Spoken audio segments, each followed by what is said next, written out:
Hey guys, today we'll be making an adorable spring deco mesh wreath. What you will need, I have an adorable spring sign. It says welcome spring. It's so cute. It was purchased at Dollar Tree. I also have a wreath form. This was actually purchased at Hobby Lobby. 21-inch long deco mesh in hot pink. And then I have blue, lavender, and pink deco mesh, also purchased at Dollar Tree. I also have some ribbon in white, blue, and lavender, and some Chanel stems. Also scissors, and a hot glue gun. And I also want to add in white deco mesh. You can use whatever colors or styles you choose. Alright, let's get started. So the first thing I'm going to do is raise all of my Chanel stems. Now I do have videos showing you how to place your own Chanel stems on a plain wreath ring if you choose to do so. That video will be linked in the description box down below.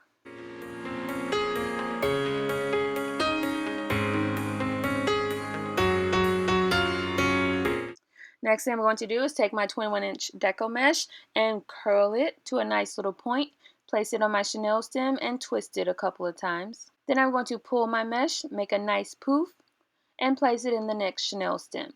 The size of the poof is completely up to you. I just estimate, but you can measure if you choose to do so. And you're just going to repeat this step all the way around the ring, making the poofs as large and poofy as you'd like.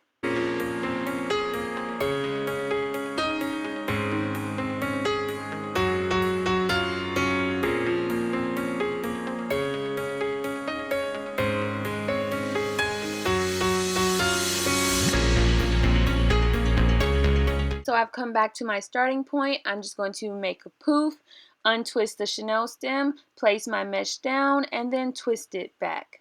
Just like that. And you have the option of cutting off the deco mesh at this point or just continuing on.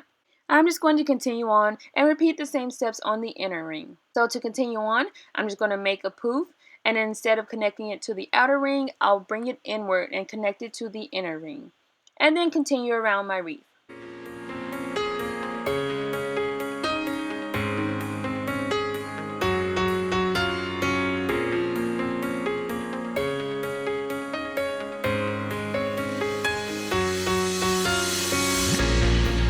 Alright, I'm all done. Now I'm going to cut the rest of the mesh away from the roll. Alright, it's looking so cute and poofy, so precious. I'm just fluffing up all of my poofs, making them nice and fluffy.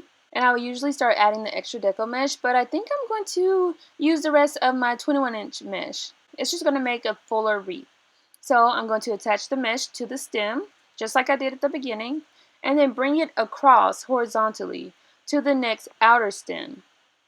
And I'm just going to do that again, but bring it across horizontally to the inner stem. So I'm kind of zigzagging the mesh from inner, outer, inner, outer.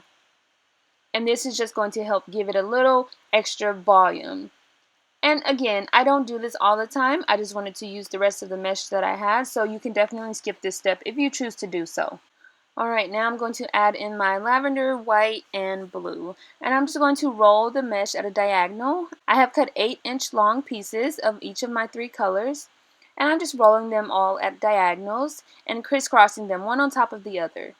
Then I'm going to scrunch it together in the center, find a stem, untwist, place my bundle down, and twist it back. So I'm going to repeat this step, placing the bundles, alternating which color I place on top. And I'm going to do this all the way around the ring.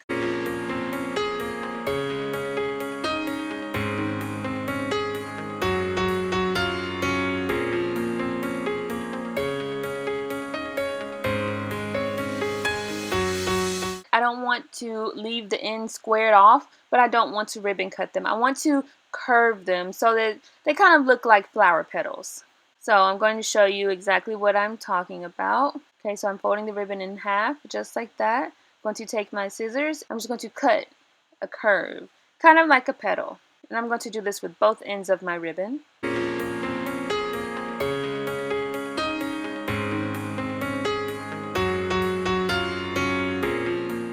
Just like that. It looks so cute and precious. And now I'm just going to crisscross the ribbon one on top of the other, scrunch it together in the center, and then place it down on top of my deco mesh bundles.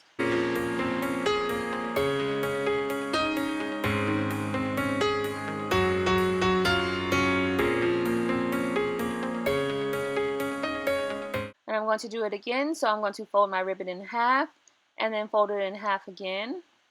And I'm going to round off my ends to make it look more like a flower petal. If you want to ribbon cut it or if you want to keep it squared off, it's completely up to you. Just have fun with it and make it your own. But I thought this was just so cute and precious. And it's perfect for spring. So I'm going to get the ribbon placed all the way around the wreath and show you what it's looking like.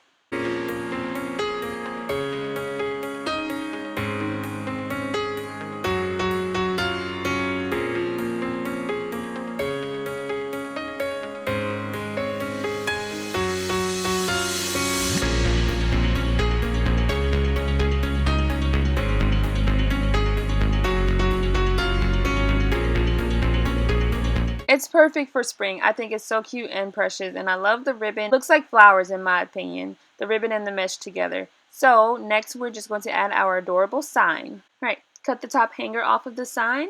Then we're going to flip the sign over. Take 2 chenille stems and twist them together to make one long chenille stem. I'm going to do this for the top and also for the bottom. That way I have enough chenille stem hanging off the side of the sign to properly adhere it to my wreath. Once I have those done, I'm just going to use the hot glue gun and glue them in place.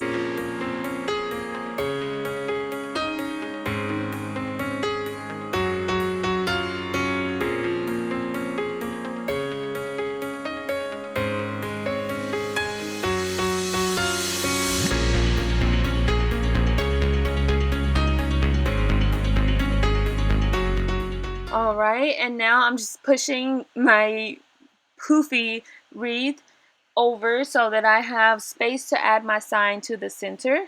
I like to just have it nice and snug in the center, so I'm just pushing all of the mesh and ribbon and everything over to the side, and I'm going to take the chenille stems and find the actual wreath form and twist the stem around the form a couple of times. And I'm going to do this with all 4 stems just to make sure it's nice and secure.